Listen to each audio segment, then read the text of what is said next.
मैं सज्जन सिंह यादव, सहायक आचार्य इतिहास, राजकीय महाविद्यालय कोटपुतली।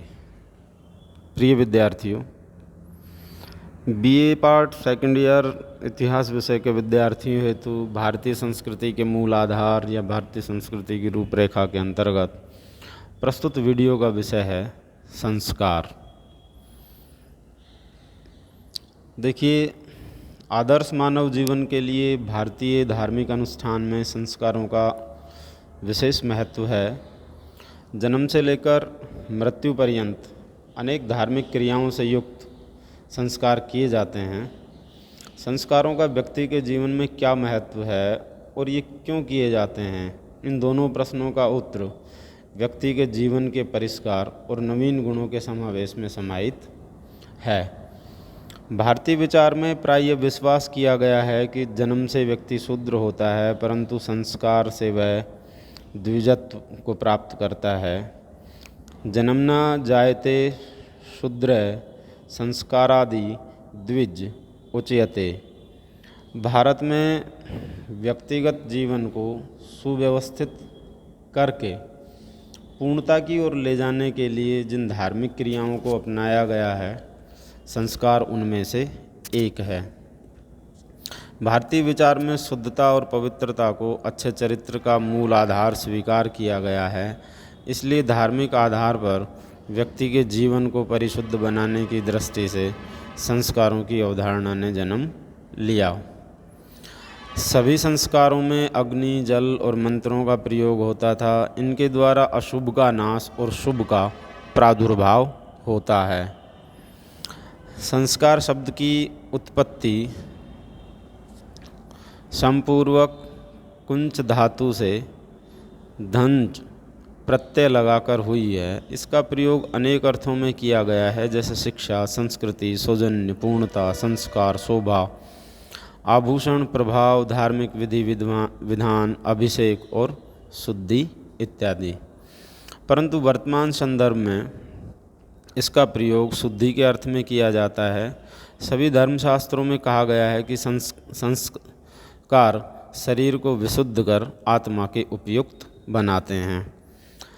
सबर का कथन है कि संस्कार के द्वारा कोई वस्तु या व्यक्ति किसी उद्देश्य विशेष के लिए उपयुक्त बनती है। जैसे भोजन सामग्री अग्नि द्वारा संस्कारित होकर शुद्ध हो जाती है, भाषा व्याकरण के प्रयोग से परिमार्जित और संस्कृत हो जाती है, वैसे ही संस्कारों से नवीन गुणों की सृष्टि होती है।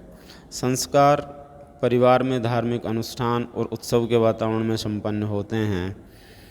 इस वातावरण का प्रभाव स्वभावतः मनुष्य के मन और आत्मा पर पड़ता है। जीवन के विकास की प्रत्येक अवस्था में संस्कारों द्वारा व्यक्ति की उन्नति और मंगल की कामना की जाती है। इसलिए परिभाषा की दृष्टि से आत्मा को परिशुद्ध करने एवं जीवन को विघ्न बाधाओं से मुक्त करके उन्नतशील बनाने वाले धार्मिक सामाजिक अनुष्ठान को संस्कार कहते हैं। संस्कारों का स्पष्ट उल्लेख एवं विवेचन गृहसूत्रों, धर्मसूत्रों एवं स्मृतियों में हमें प्राप्त होता है। संस्कार परंपरा स्थिर हो जाने पर भी व्यक्ति के जीवन में कब और कितने किए जाएं, इस पर धर्मशास्त्रों में एक मत नहीं है। वैखानस गृहसूत्र में 18 संस्कारों का उल्लेख हुआ है, जबकि पाराशर बोधायन वराह गृहसूत्र एवं मनु स्मृति में 13 संस्कारों का निर्देश दिया गया है।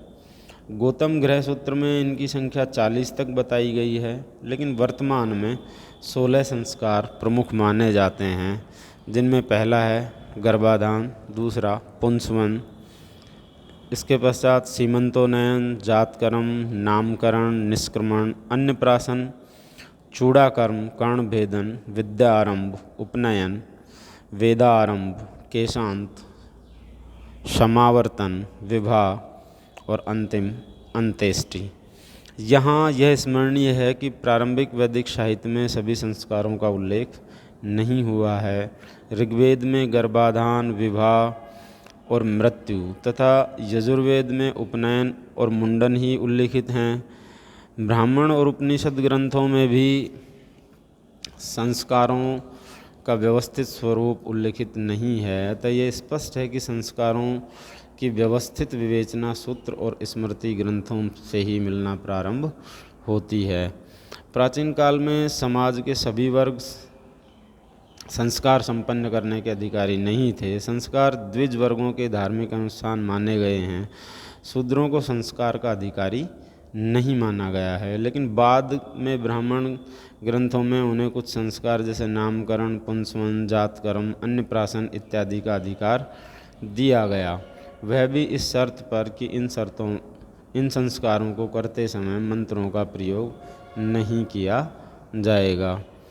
यह मान लेने पर कि संस्कार क्रिया से नवीन गुणों का प्रादुर्भाव होता है, इसलिए आत्मिक, सांस्कृतिक और सामाजिक अनेक उद्देश्यों की प्राप्ति के लिए इनका अनुष्ठान किया जाने लगा। उदाहरण के लिए विवाह संस्कार में पारंपरिक समन्वय, त्याग और सामाजिक संयम का उद्देश्य निहित होता है, इसलिए सामाजिक स्थिरता और सततता के लिए इस संस्कार ने अत्यंत महत्व प्राप्त किया।